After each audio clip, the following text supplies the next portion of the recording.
माननीय प्रधानमन्त्रीज्यू केपी शर्मा ओलीज्यूलाई मैले राजनीति व्यक्तिको रूपमा भन्दा पनि उहाँको व्यक्तिगत जुन ग्राफ छ, व्यक्तिगत जुन सङ्घर्ष छ, जुन यात्रा छ, त्यो देख्दाखेरि चाहिँ मलाई विचित्रै लाग्छ। म एउटा नयाँ पुस्ताको युवा भएको हिसाबले मैले एक बारको जिन्दगीमा कम्तीमा पनि यतिको सपना देख्न सक्नुपर्छ, यतिको सङ्घर्ष गर्न सक्नुपर्छ, एक बारको जिन्दगीमा यति धेरै रङहरू पनि बाँच्न सम्भव छ, यति धेरै परिवर्तनहरू गर्न र परिवर्तनहरू देख्न सम्भव छ, यति धेरै प्रगति गर्न सम्भव छ।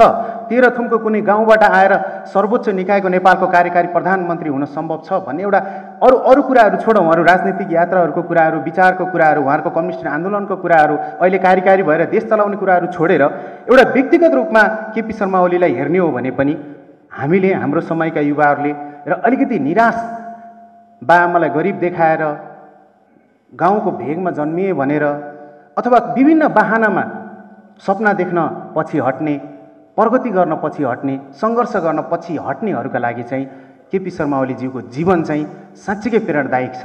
उहाँको जीवन ग्राफलाई मात्रै हेर्ने हो भने पनि यार सामान्य समय यार जीवनमा असम्भव भन्ने कुरा केही पनि छैन, गर्न सकिँदो रहेछ त भन्ने हिसाबले चाहिँ व्यक्तिगत प्रेरणा चाहिँ उहाँबाट लिइरहेको हुन्छु म पनि र अरूलाई पनि। त्यो यो पुस्तक मार्फत गतिलो उदाहरण हुनसक्छ।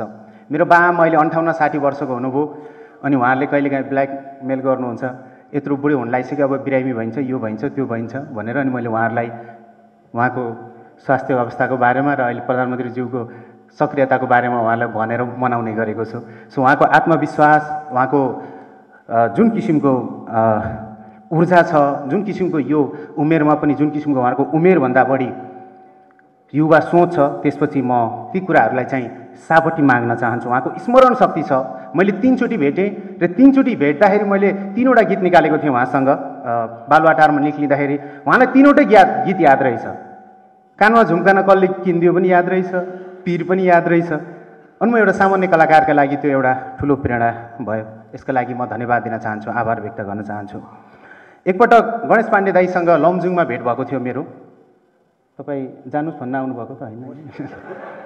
होइन, व्यङ्ग्य थियो, केही दिन अगाडि भाइरल भएको थियो यो क्लिप्स।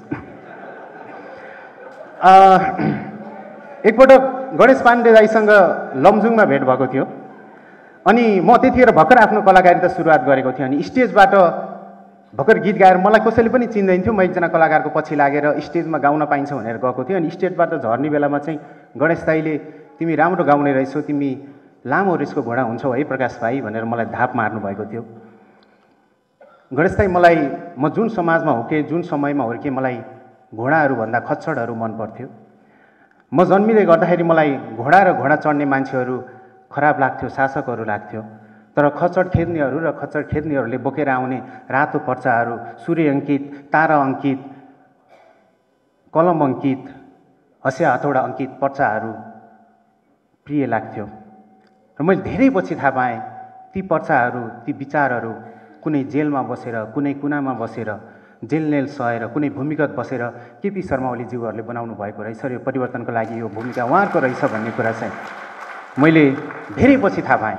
र जब थाहा पाएँ मैले उहाँ र उहाँको पुस्तालाई, नयाँ पुस्ताको आज हामीले जुन नयाँ व्यवस्था पाएका छौँ, जुन वाक स्वतन्त्रता पाएका छौँ, जुन नयाँ समृद्धिको सपना देख्न पाएका छौँ, उहाँ र उहाँहरूको पुस्ताको यो योगदानको लागि म यो पुस्ताको भएको हिसाबले मनैबाट आभार व्यक्त गर्न चाहन्छु। तर एट द सेम टाइम हामीले हाम्रो जीवन बाँच्नु छ, नयाँ समयअनुसार बाँच्नु छ।